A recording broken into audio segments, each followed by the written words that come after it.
Yo, magandang araw mga kap. Kamusta kayong lahat? Para sa video na to, makakasama natin si Pinsan Yuri at si Pinsan Dan. Tulad ng usual natin ginagawa, hatid muna natin si Mrs. sa trabaho niya bago tayo pumunta sa ating home service. Sa video nga pala na to ay tayo may home service ngayon sa Alaminos, Laguna.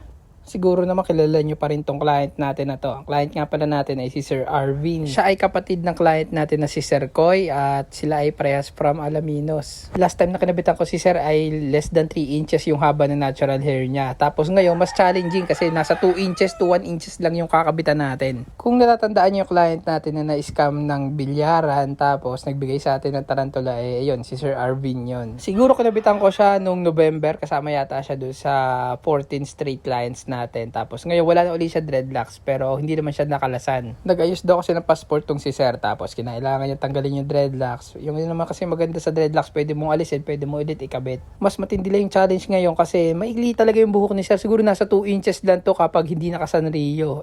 Pagka ganun medyo mahirap siyang kabitan. Pag ganun kasi kaikli yung buhok nandun yung tendency na makalasan. Pero syempre bilang artist papaliwanag mo naman sa client yon. Dito check nyo kung gaano kaikli lang yan. Yan yung haba ng buhok niya. Less than an inch na nga yung haba nito kapag naratrat to. Makikita nyo naman kung gaano siya kaikli. Pero dito sa video na to makikita nyo rin kung paano natin ginawa ng paraan yan. Kinabukasan kasi ikakasal yung kapatid nito ni Sir. So kumbaga sa order nakarush to. Tapusin nyo sana tong video na to para makita nyo yung magiging resulta ng gawa natin. So habang break time tamang laro lang kami ng mga pinsan ko dito ng bilyar. Ito rin isa sa gusto ko sa pagiging artist. Yung marami ka na i-experience, nakakagala ka, marami ka nakikilalang kaibigan. Ito naman bilyar hilig talaga namin ito ng mga pinsan ko. Kami naman merong pulpulan dito sa bahay. Yung parang Pinoy billiards, yung gamit chips. Ang sarap nga ng buhay namin nung araw na yan kasi after namin magbilyar kakain naman kami. Sagot din ni Sir yung food trip namin nito nung araw na yan. After kumain, balik ulit tayo sa session natin kay Sir. Yung session namin ni Sir Arvin ay tumagal siguro ng 5 to 6 hours. Yun yung normal na session na itinatagal sa pagkakabit ng extensions. After ng ilang oras, na-install na natin lahat ng extensions ni Sir at ito nga pala yung kinalabasan ng partitioning niya. Bale, normal partitioning lang naman yung ginamit natin dito.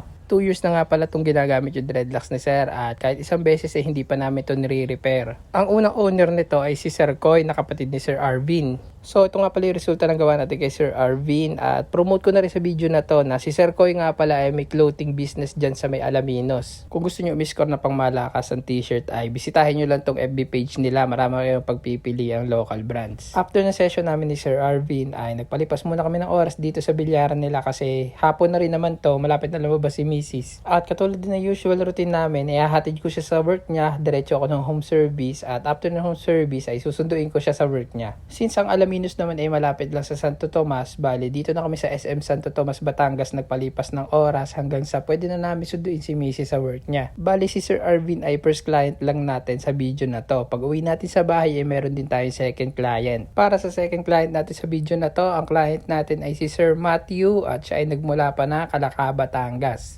Ganito yung itsura ng buhok ni client at ang ipapagawa niya sa atin ay 4-row cornrows. May reference si Sir na sinend sa atin na gusto niyang gawin sa braids niya. Bali yung reference na yun braids sa kanya na kaibigan niyang babae dati. Kakopyahin lang natin. So itong si Sir ay naka-braids na before pero yung kaibigan niya kasing babae nag-ibang bansa na daw. Di ko nga alam kung bakit magagaling magtirintas yung mga babae. Ako kasi hirap na hirap ako sa braids. Naging mabilis na yung session namin dito. Siguro within 2 hours natapos na rin namin kahit medyo may kahabaan yung buhok ni client. Dito, check nyo na lang yung detalye ng ginawa natin kung gaano kalinis at gaano kaganda. Kung naghahanap ka rin ng artist para sa braids or dreadlocks or afro curl mo, located lang po ako sa Pusi, Lipa City. Open po ako for home service kahit saan. Gumagawa po ako ng dreadlocks, afro curl, braids and cornrows. Meron po tayo Facebook, YouTube and TikTok, The Dreadlocks Factory.